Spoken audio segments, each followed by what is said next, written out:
Hindi porket magka-diploma kayo, yayaman kayo. Hindi porket makatapos kayo, sasaya kayo. Kasi ang katotohanan sa mundo, may diploma ka o wala, makatapos ka o hindi, aasenso ka, nakadepende sa'yo. Aminin ko sa inyo, bilang teacher, nagsampol ng negosyo, nakatapos, nagtatrabaho. Ito yung aaminin ko sa inyo. Totoo po, na hindi porket magka-diploma kayo, yayaman kayo. Hindi porket makatapos kayo, sasaya kayo. Hindi porket makatrabaho, makapera, magkasweldo, okay na kayo.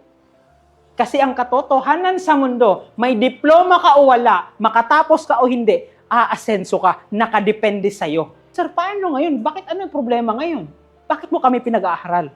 Mag-aral pa rin kayo. Lalong-lalo na kapag pinag-aaral kayo. Bakit? Ang laki ng dahilan ng parents ninyo. Bakit gusto nila kayong makatapos?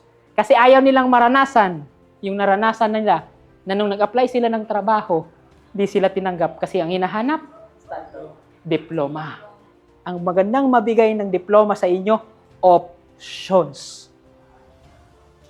Oh, computer graduate ako, pero bakit naging teacher ako? Kasi may option. Kasi may dala akong diploma.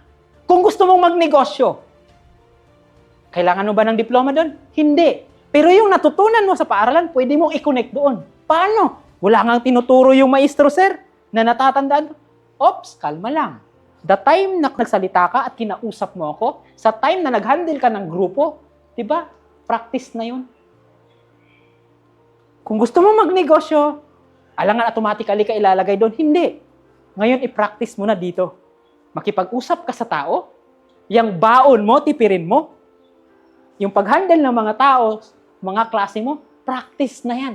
Mag-aral pa rin kayo. Lalong-lalo na kapag pinag-aaral kayo. Bakit? Kasi ayaw nilang maranasan yung naranasan nila na nung nag-apply sila ng trabaho, di sila tinanggap kasi ang hinahanap, diploma.